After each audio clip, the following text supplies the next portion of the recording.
अगली योजना लेके आएगी कि इस देश के नौजवानों को मुफ्त में 5 करोड़ कटोरा बांटा जाएगा। भीख मांगो योजना लाने का काम ये लोग करेंगे। इन लोग आपने कहा पकौड़ा तल लो, फिर आपने कहा पान की दुकान लगा लो। लोगों से कहा शिक्षा से इनका कोई लेना देना नहीं है, शिक्षा से इनका कोई लेना देना नहीं। मान्यवर, क्यों लेना देना नहीं है? क्योंकि दिल्ली विश्वविद्यालय में मनुस्मृति पढ़ाने जा रहे हैं ये लोग।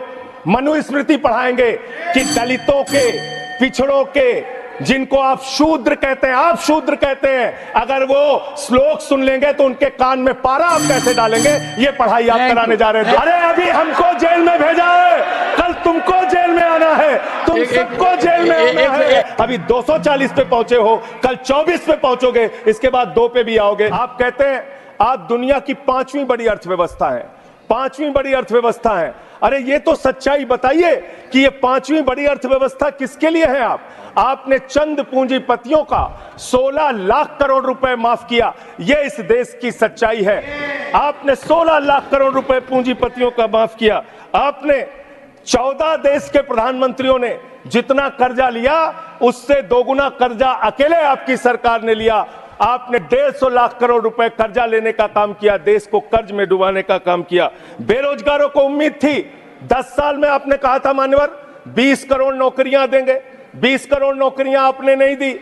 फिर नौजवानों ने कहा नौकरी दो, फिर आपने कहा पकौड़ा तल लो, फिर आपने कहा पान की दुकान लगा लो, फिर आपने कहा 4 साल की नौकरी कर लो सेना में, 4 साल की नौकरी। मैं मान्यवर आपके माध्यम से भारत के प्रधानमंत्री से बड़ी विनम्रता पूर्वक पूछना चाहता हूं, देश के प्रधानमंत्री को 73 साल की उम्र में तीसरी बार प्रधानमंत्री बनना है, लेकिन किसान का बेटा नौजवान सेना में 4 साल की नौकरी करेगा, यह भेदभाव क्यों है? मैं पूछना चाहता हूं। अब मुझे लगता है एक ही योजना बाकी रह गई है मान्यवर, वो योजना है कि हमारी भारत की सरकार, आदरणीय नरेंद्र मोदी जी की सरकार अगली योजना लेके आएगी कि इस देश के नौजवानों को मुफ्त में 5 करोड़ कटोरा बांटा जाएगा। भीख मांगो योजना लाने का काम ये लोग करेंगे। मान्यवर, इस देश में आपने अर्थव्यवस्था को लेकर कहा 5वीं बड़ी अर्थव्यवस्था है। वो 5वीं बड़ी अर्थव्यवस्था का लाभ किसको मिल रहा है? आपके चंद पूंजीपति मित्रों को, जिसका 16 लाख करोड़ रुपए आपने माफ किया। मान्यवर, मैं बड़ी विनम्रता पूर्वक आपके माध्यम से पूछना चाहता हूं, क्या इस देश की अर्थव्यवस्था में रेहड़ी पटरी वालों का कोई योगदान नहीं?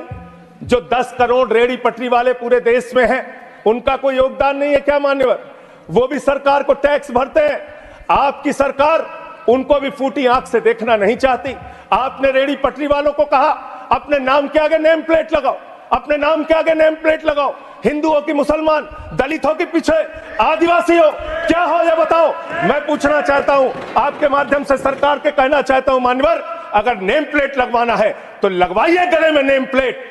नीरव मोदी के गले में नेम प्लेट लगवाइए कि 20,000 करोड़ रुपए हिंदुस्तान का वो बाकी है, लगवाइए नेम प्लेट। 10,000 करोड़ रुपए विजय माल्या हिंदुस्तान का बाकी है, लगवाइए नेम प्लेट गले में। ललित मोदी के कि 3,000 करोड़ रुपए हिंदुस्तान का लूट के भाग गया, लगवाइए नेम प्लेट मान्यवर। मैं कहना चाहता हूं नितिन संदेशरा के कि वो 6,000 करोड़ रुपए हिंदुस्तान का लूट के भाग गया, लगवाइए नेम प्लेट।